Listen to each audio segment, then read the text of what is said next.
मेरे वक्तव्य से आपको कोई मजा नहीं आएगा। मजा तो इतनी देर से फुट्टा बोल रहे थे आपको आ रहा था,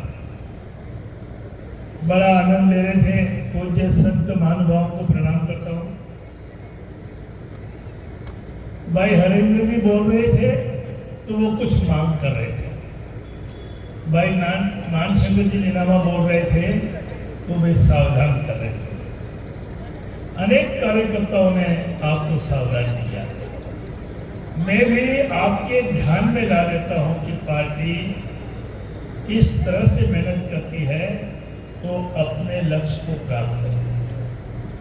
गत बार लोकसभा के चुनाव में पार्टी ने बहुत बड़ा लक्ष्य प्राप्त किया। 50% वोट भारतीय जनता पार्टी के पक्ष में पड़े और कुल शक्ति केंद्र बांसवाड़ा जिले के 270 है। अभी मैं आपसे हाथ खड़े करवाऊं कि शक्ति केंद्र के कितने कार्यकर्ता उपस्थित हुए तो जिला अध्यक्ष जी और संयोजक मदन नाराज हो जाएंगे, क्योंकि उनको लगता है कि अभी भाषण का समय है, वैसा भाषण दीजिए। मैं 1375 बूथ है बांसवाड़ा जिले के, अपने घाटोल विधानसभा के बूथों के अनुसार अगर निर्णय लें, काम करें तो अपने को पता लगेगा कि अपन कितनी गहराई में। इसी तरह से डूंगरपुर जिले में 119 शक्ति केंद्र है और 740 बूथ है। अब ये सारा गणित आपको क्यों बता रहे, क्यों बता रहे? आदमी हारता है और जीतता है बूथ से। कहां से हारता है? कितने जो वोट हारता है वो बूथ से हारता है और जीतता कहां से है? बूथ से जीतता है। अभी हम आपको खड़े करेंगे तो अनेक कार्यकर्ता होंगे जो ये स्वाभिमान के साथ कह सकते हैं, सीना 56 इंच का कर सकते हैं और कह सकते हैं कि मेरे बूथ से भारतीय जनता पार्टी जीती है। बहुत सारे कार्यकर्ता हैं, परंतु अनेक कार्यकर्ता ऐसे भी होंगे जो ये कह रहे हैं वैसा बूथ पे बैठने वाला आदमी नहीं था, दूसरी पार्टी के लोग आ गए, उन्होंने हमारा ध्यान नहीं दिया, हमने बूथ छोड़ दिया। दूसरी पार्टी के प्रभाव में आकर के हमने अपना बूथ छोड़ दिया। परिणाम अपने सामने। हम जो कहते हैं वो करेंगे। किस लिए करेंगे? धर्म रक्षा के लिए करेंगे। मालवीय जी तो कार्यकर्ता के रूप में आए अपने यहाँ। जब वो दिल्ली के अपने मुख्य अधिकारियों से मिले तो ये गए और उनको खड़े खड़े बात की उनको कि भाई बैठो, तुम बातचीत करते हैं तुमसे, पर इतना कहते हैं कि तुम्हारी चिंता हम करेंगे, तुम जाओ। कितनी बड़ी बात भारतीय जनता पार्टी के नेताओं ने की। यह है हमारा केंद्रीय नेतृत्व, जिसने ये कहा कि तुम जाओ, तुम्हारे बारे में चिंता हम करेंगे। ये भारतीय जनता पार्टी का आभार नहीं तो क्या है। और जाने के बाद ये प्रदेश में आए और प्रदेश में कहा, और मैंने जब उनसे बातचीत की तो कहा भाई साहब मेरे मन में भी एक दर्द है।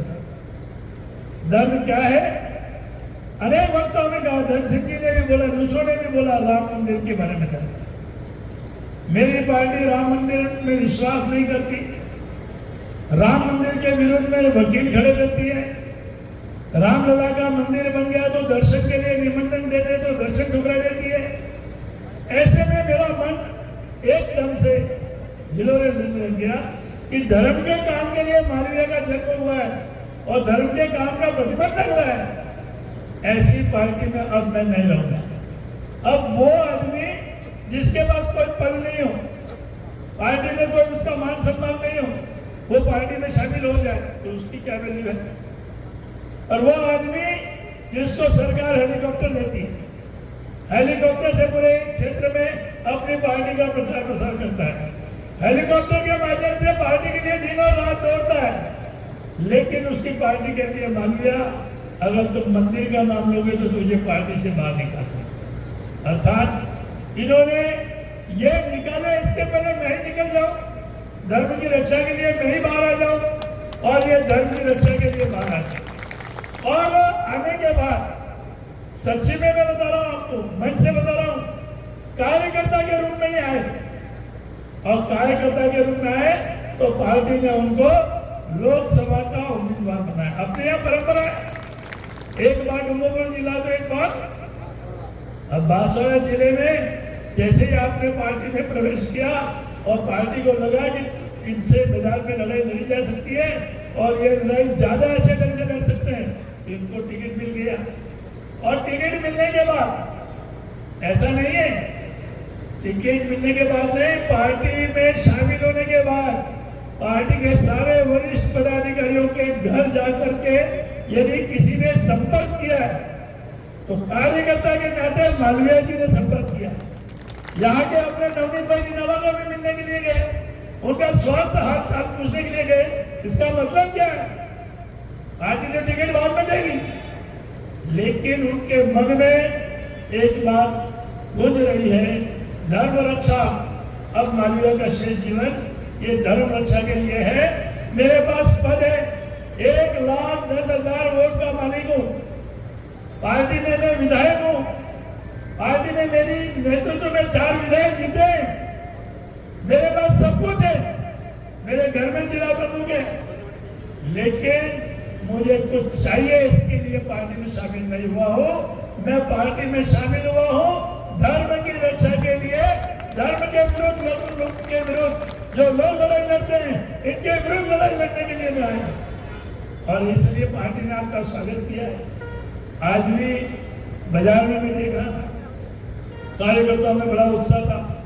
घाटोल के कार्यकर्ताओं को बहुत बधाई देना चाहता हूं कि आप सारे मंडल अध्यक्षों में मेहनत करके आज जो कार्यकर्ताओं की विशाल सभा रखी है, मंडल अध्यक्षों को सबको बधाई देना चाहता हूं। लेकिन मेरी बात पूरी नहीं हुई, मेरी बात पूरी होगी मेरे मुंह से जीतने की। तो मैं आपको बताता हूं कि 14 लाख वोट पड़े। कितने वोट पड़े? वोट कितने हैं? 20 लाख। लोकसभा में वोट कितने हैं? कितने हैं? 20 लाख। पड़े कितने? 14 लाख। कितने नहीं पड़े? 6 लाख वोट नहीं पड़े। हमारा ध्यान है उधर। 6 लाख वोट नहीं पड़े। अरे 6 लाख का 50% वोट भी पार्टी के कार्यकर्ता तय कर लें कि मेरे बूथ में जो वोटिंग हुई है उसका परिणाम ना देखें, उसमें वोटिंग कितने % हुई है वो देखना। अधिकतम वोटिंग, ज्यादा से ज्यादा मत मिले। पहले पार्टी के कार्यकर्ता आपके पास आते थे, आपको कहते थे कि भाई साहब आपके यहाँ तो ज्यादा जोर लगा ना, उधर बहुत घाटा हो रहा है, वो घाटे की पूर्ति आपके यहाँ से करेंगे। कहते थे कि नहीं कहते थे? आपको सबको आग्रह करते थे, हाथ जोड़ते थे कि भाई यहाँ तो तुम वोट देना, उधर पेपरकोट में मेरी थोड़ी कमजोरी है, वहां वोट कम आएंगे। कहते थे कि नहीं कहते थे? चुनाव जीतने के लिए। और मानशंकर जी ने क्या बोला? यही बोला है ना कि बूथ पे खड़े रहो, बूथ पे जमे रहो, बूथ पे जमे रहोगे तो वोट परसेंटेज बढ़ेगा। और इसलिए वोट तो ऐसा भी हुआ दोस्तों, वोटिंग पड़ा 14 लाख, 50% वोट भारतीय जनता पार्टी के उम्मीदवार को आप लोगों ने दिया, यानी 7 लाख वोट भारतीय जनता पार्टी को मिले हैं। अर्थात आपका काम तो अच्छा है, 50% तक वोट ले आना, जो वोट कास्टिंग होता है उसका 50% वोट लाना, ये भी बहुत बड़ी बात है।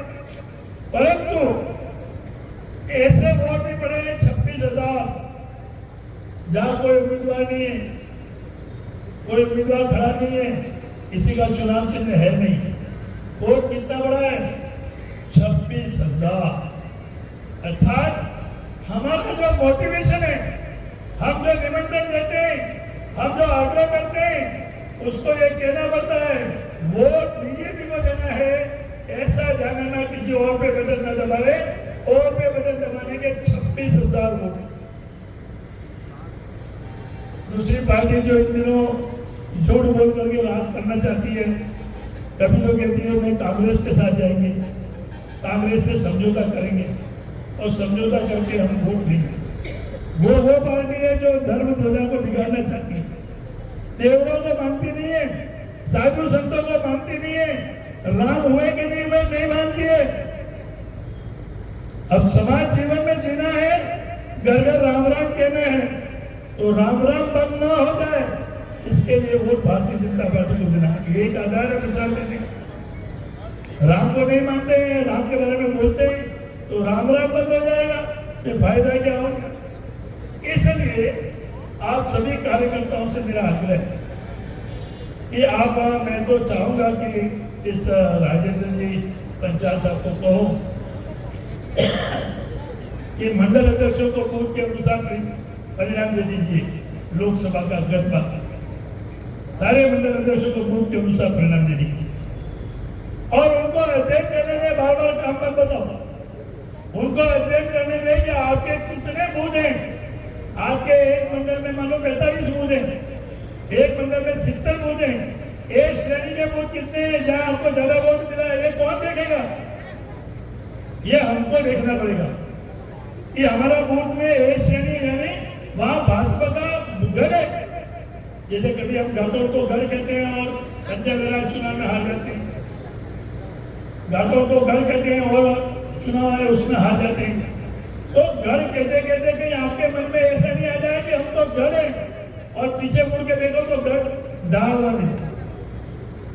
इस बात को आपको बहुत ध्यान में रखना है और इस बार इतने वोट दिला दीजिए कि बांसवाड़ा डूंगरपुर जिले से जो पार्टी राम को नहीं मानती है उसको विदा करने का शुभ अवसर है।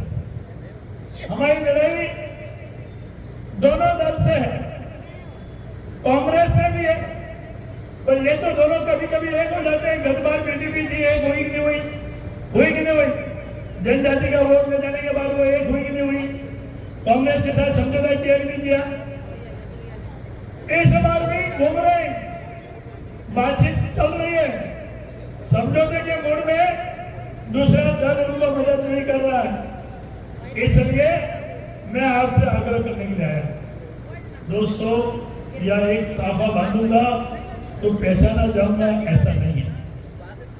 मुझे मेरे बूथ में कोई साफा नहीं पहनाता है, लेकिन मंडल अध्यक्षों से आग्रह करता हूं, बूथ अध्यक्ष को साफा बांध करके उसका सम्मान करें। बूथ अध्यक्ष को साफा बांध करके उसका सम्मान करें। 25 लोगों के बीच में उसके बूथ में उसका फोटो खींच करके आप व्हाट्सएप पर डालें तो माना जाएगा कि आपने नीचे के कार्यकर्ता को सक्रिय किया। यह एक अभियान है जिसमें आपको कुछ करना नहीं पड़ता। आपका मन है मेरे बूथ अध्यक्ष को सभा में लेना है, 15, 20, 25 लोगों को बुलाया और उनका सम्मान किया। भाई तेरे हाथ में कमान है, बता हमको कहाँ का वोट। जिले का पदाधिकारी होगा, प्रदेश का पदाधिकारी होगा, लेकिन उसको बूथ अध्यक्ष बताएगा कि भाई साहब आपको मेरे यहाँ चिंता करने की जरूरत नहीं है, उधर उस बस्ती में जाकर के चिंता करने की जरूरत, बिखरी बस्ती में जाना है, बंद बस्ती में जाना है। ये सब बातें बूथ अध्यक्ष बताएगा। और कई पदाधिकारियों को मैं देखता रहता हूँ पूरे चुनाव क्षेत्र में। मुझे पूरा लोकसभा का चुनाव पिछले लोकसभा चुनाव के बाद आया था और इस लोकसभा के चुनाव को मैं देखना चाहता हूँ और मैं देखता हूँ कई कार्यकर्ता भाषण आ जाते। मैं आपसे प्रार्थना करना आया हूँ कार्यकर्ता पदाधिकारियों से, बांसवाड़ा आपको नहीं आना, बांसवाड़ा वाला आपके पास आएंगे। उनको पीपलपुर जाना है तो हम जाएंगे पीपलपुर, उनके पास हम जाएंगे, उनकी आवश्यकताओं की पूर्ति हम करेंगे। लेकिन आप अपना बहुमूल्य समय लेके मत माना कि आपका कोई कार्यकर्ता बीमार हो गया, उसको कहीं प्रतापगढ़ जाना है, उसको कहीं उदयपुर भर्ती करना है। कल ही बांसवाड़ा के कार्यकर्ता के परिवार के लोग एक्सीडेंट हो गया कार में, वो उदयपुर आए, रात को 12 बजे हमको फोन किया, हमने वहां जाके हॉस्पिटल में गीतांजलि में उनकी व्यवस्था की। इसका मतलब हम कार्यकर्ताओं को सजग रहना है, अपने क्षेत्र में रहना है, अपने क्षेत्र में क्या हवा चल रही है उसको जानना है, पहचानना है। कई लोग सोने से इत्र के बारे में बता दें कि ये इत्र अच्छा है, कार्यकर्ताओं को भी हवा की सुगंध लगनी चाहिए, ये विजयी हवा है तो उसके साथ काम करे। ये कमजोर हवा है तो 2 कार्यकर्ता और जोड़ कर लगावे, उसको विजयी बनाने की कोशिश करें।